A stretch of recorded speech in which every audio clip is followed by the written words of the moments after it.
घर बर्बाद करने के 7 बड़े कारण। नमस्ते दोस्तों, आज मैं आपसे एक ऐसे टॉपिक पर बात करने आया हूं जो हर किसी के जीवन में इम्पोर्टेंट है। हम सभी सुख और शांति चाहते हैं और अपने घरों को खुशियों से भरा देखना चाहते हैं, लेकिन कई बार हम ऐसी गलतियां कर बैठते हैं जो हमारे जीवन और घर को बर्बाद कर देती हैं। आपने कभी सोचा है कि क्यों कुछ लोगों के जीवन में हमेशा परेशानियां बनी रहती हैं? क्यों उनके घर में हमेशा क्लेश और अशांति का माहौल रहता है? यह सब उन गलतियों का परिणाम होता है जिन्हें हम अनजाने में करते रहते हैं। आज मैं आपको लिंग पुराण में बताई गई उन 7 गलतियों के बारे में बताऊंगा जिनका उल्लेख प्रसिद्ध कथावाचक प्रदीप मिश्रा जी ने भी किया है। यह गलतियां ऐसी हैं जो धीरे धीरे हमारे जीवन और घर को खोखला कर देती हैं और हमें दुख और निराशा की ओर धकेल देती है। लेकिन चिंता मत कीजिए, मैं सिर्फ परेशानियां बताकर नहीं रुकूंगा। मैं आपको इन समस्याओं का समाधान भी बताऊंगा। मैं आपको यह भी समझाऊंगा कि कैसे आप इन गलतियों को पहचान सकते हैं और उनसे बच सकते हैं, ताकि आपका जीवन और घर खुशियों और समृद्धि से भर जाए। तो चलिए बिना देर किए शुरू करते हैं और जानते हैं कि वे 7 गलतियां कौन सी हैं जो हमारे जीवन और घर को तबाह करती हैं और उनसे बचने का क्या उपाय है। दोस्तों, वीडियो में आगे बढ़ने से पहले आपसे निवेदन है, आप कमेंट बॉक्स में हर हर महादेव लिखकर इस वीडियो को लाइक जरूर कर देना, ताकि YouTube इस वीडियो को और लोगों को भी दिखाए। चलिए अब जानते हैं उन 7 गलतियों के बारे में। सबसे पहली गलती है भक्त और भगवान में दूरी। अब आप सोच रहे होंगे कि यह क्या है। जब हम पूजा करते हैं तो यह एक बहुत ही निजी और पवित्र कार्य होता है। हम भगवान से जुड़ने की कोशिश करते हैं, अपनी प्रार्थनाएं और इच्छाएं उनके सामने रखते हैं। लेकिन गलती तब होती है जब हम इस भक्ति को सिर्फ अपने तक ही सीमित रखते हैं।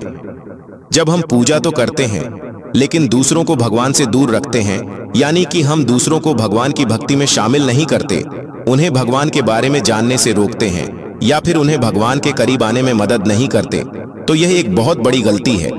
मान लीजिए आप अपने घर में पूजा कर रहे हैं और आपका पड़ोसी भी भगवान की भक्ति करना चाहता है, लेकिन आप उसे अपने साथ पूजा में शामिल नहीं करते या उसे मंदिर जाने से रोकते हैं या फिर उसे भगवान के बारे में कुछ भी बताने से इनकार कर देते हैं, तो यह भक्त और भगवान में दूरी वाली गलती है।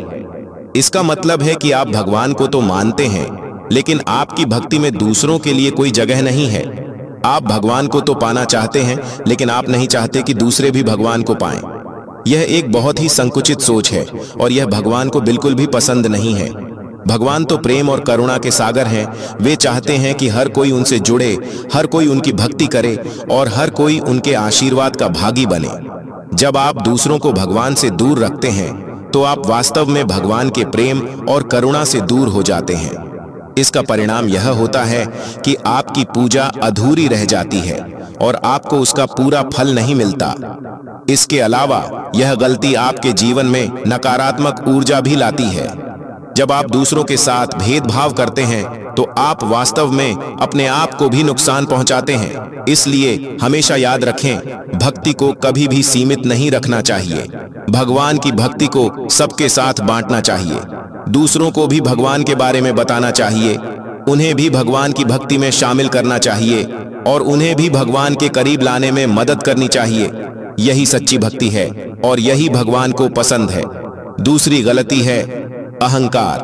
अहंकार यानी कि घमंड एक ऐसी चीज है जो हर चीज को खराब कर देती है, चाहे वह भक्ति हो या जीवन का कोई और क्षेत्र।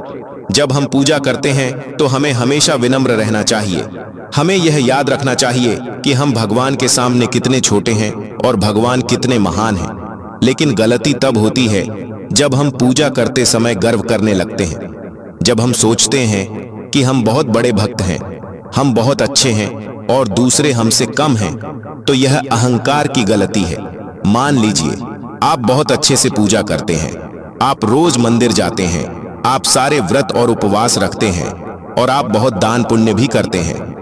यह सब बहुत अच्छी बातें हैं, लेकिन अगर आप इन सब बातों पर घमंड करने लगते हैं, अगर आप सोचते हैं कि आप दूसरों से श्रेष्ठ हैं, तो यह अहंकार की गलती है। अहंकार पूजा को दूषित कर देता है।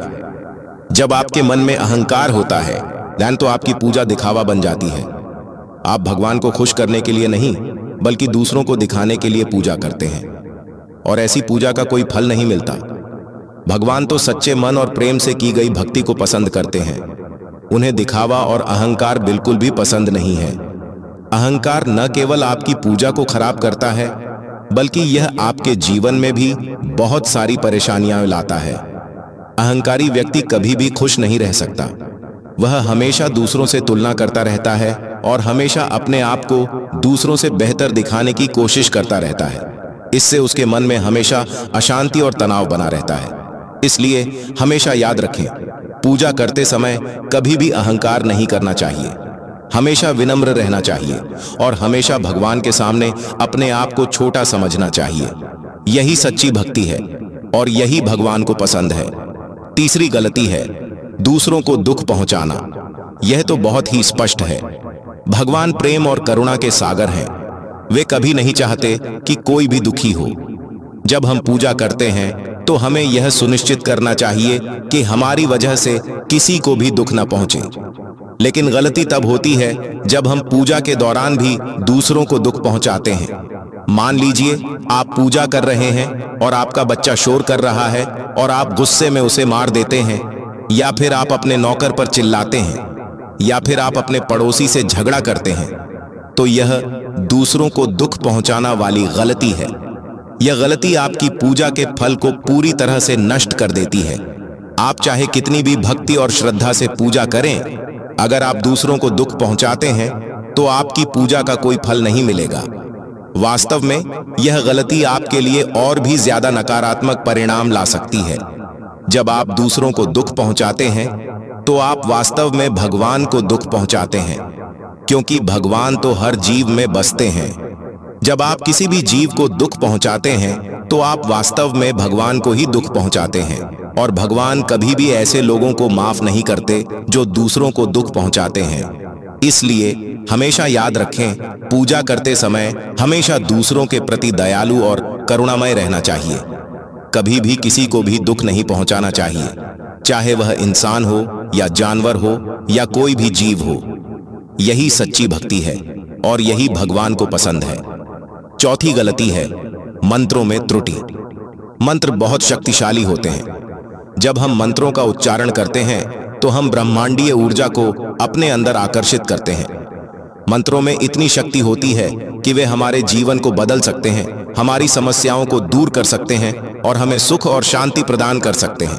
लेकिन मंत्रों का उच्चारण सही तरीके से करना बहुत जरूरी है। अगर हम मंत्रों का उच्चारण गलत तरीके से करते हैं तो यह नुकसानदेह हो सकता है। मान लीजिए आप कोई मंत्र पढ़ रहे हैं और आप उसका उच्चारण गलत कर रहे हैं, या फिर आप मंत्र को गलत लय में पढ़ रहे हैं, या फिर आप मंत्र के शब्दों को गलत तरीके से बोल रहे हैं, तो यह मंत्रों में त्रुटि वाली गलती है। यह गलती मंत्र की शक्ति को कम कर देती है और यह आपके लिए नकारात्मक परिणाम ला सकती है। मंत्रों का उच्चारण हमेशा सही तरीके से करना चाहिए। अगर आपको मंत्रों का सही उच्चारण नहीं पता है तो आपको किसी विशेषज्ञ से सीखना चाहिए, या फिर आप मंत्रों को सुनकर उनका अभ्यास कर सकते हैं। आजकल इंटरनेट पर बहुत सारे मंत्रों के सही उच्चारण वाले वीडियो और ऑडियो उपलब्ध हैं। आप उनका उपयोग कर सकते हैं। मंत्रों का उच्चारण करते समय हमेशा ध्यान और एकाग्रता रखनी चाहिए। आपका मन शांत होना चाहिए और आपका ध्यान मंत्र पर केंद्रित होना चाहिए। जब आप इस तरह से मंत्रों का उच्चारण करेंगे तो आपको मंत्रों की पूरी शक्ति मिलेगी और आपको उनका पूरा फल प्राप्त होगा। पांचवी गलती है दान की जगह। दान एक बहुत ही पुण्य का काम है। जब हम दान करते हैं तो हम अपनी कमाई का कुछ हिस्सा दूसरों के साथ बांटते हैं। दान करने से हमें न केवल पुण्य मिलता है, बल्कि यह हमारे मन को भी शांति और खुशी प्रदान करता है। लेकिन दान देते समय यह सुनिश्चित करना बहुत जरूरी है कि हम सही जगह पर दान दे रहे हैं। अगर हम गलत जगह पर दान देते हैं तो हमारा दान फल नहीं लाएगा।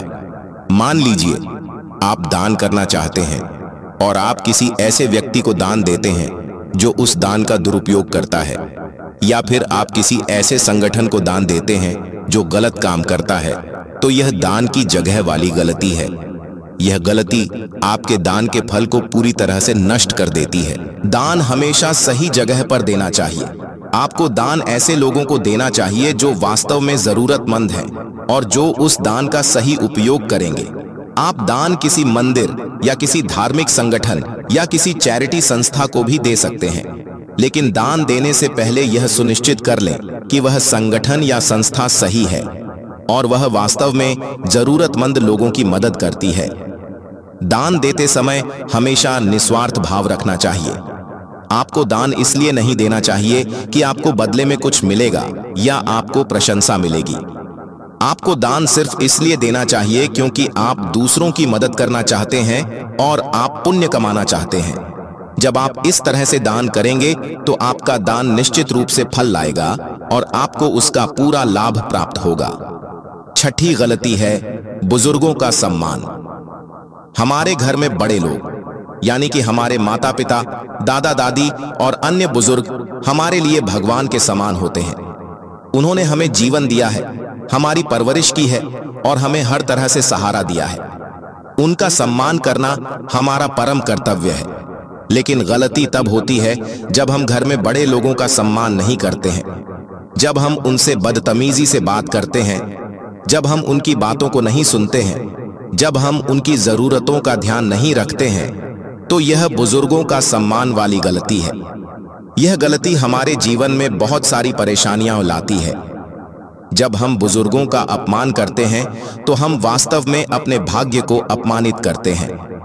बुजुर्गों का आशीर्वाद हमारे लिए बहुत महत्वपूर्ण होता है। जब बुजुर्ग हमें आशीर्वाद देते हैं तो हमारे जीवन में सुख और समृद्धि आती है, लेकिन जब बुजुर्ग हमसे नाराज होते हैं तो हमारे जीवन में दुख और परेशानियां आती हैं। इसलिए हमेशा याद रखें, घर में बड़े लोगों का हमेशा सम्मान करना चाहिए, उनकी सेवा करनी चाहिए, उनकी बातों को सुनना चाहिए और उनकी जरूरतों का ध्यान रखना चाहिए। यही सच्ची भक्ति है और यही भगवान को पसंद है। सातवीं गलती है बर्बाद करने वाला धन। धन एक बहुत ही महत्वपूर्ण चीज है। यह हमारी जरूरतों को पूरा करने में हमारी मदद करता है और यह हमें सुख और आराम प्रदान करता है, लेकिन धन का उपयोग सही तरीके से करना बहुत जरूरी है। अगर हम धन का दुरुपयोग करते हैं तो यह हमारे लिए बर्बादी का कारण बन सकता है। मान लीजिए आपके घर में बहुत सारा धन आ जाता है, लेकिन आप उस धन का उपयोग गलत कामों में करते हैं, जैसे कि शराब पीना, जुए खेलना या फिर दूसरों को नुकसान पहुंचाना, तो यह बर्बाद करने वाला धन वाली गलती है। यह गलती आपके जीवन को पूरी तरह से बर्बाद कर सकती है। जब धन का दुरुपयोग होता है तो यह नकारात्मक ऊर्जा को आकर्षित करता है। यह आपके घर में अशांति और क्लेश लाता है और यह आपके जीवन में दुख और निराशा पैदा करता है। धन का उपयोग हमेशा सही तरीके से करना चाहिए। आपको धन का उपयोग अपनी जरूरतों को पूरा करने के लिए करना चाहिए, अपने परिवार की देखभाल करने के लिए करना चाहिए और दूसरों की मदद करने के लिए करना चाहिए। आपको धन का उपयोग दान पुण्य के कामों में भी करना चाहिए। जब आप धन का सही उपयोग करेंगे तो यह आपके लिए समृद्धि और खुशहाली लाएगा और यह आपके जीवन को सुख और शांति से भर देगा। तो यह थी वे 7 गलतियां जो लिंग पुराण में बताई गई हैं और जिनका उल्लेख प्रदीप मिश्रा जी ने भी किया है। इन सभी गलतियों को पहचान कर सही करने से हमारे जीवन में सुधार आता है और हमारा घर खुशियों और समृद्धि से भर जाता है। इसलिए आज से ही इन गलतियों से बचने का प्रयास करें और अपने जीवन को सही दिशा में ले जाएं। और अगर आपको यह वीडियो पसंद आया हो तो इसे लाइक करें, शेयर करें और प्रकाशित जिंदगी YouTube चैनल को सब्सक्राइब करें। धन्यवाद।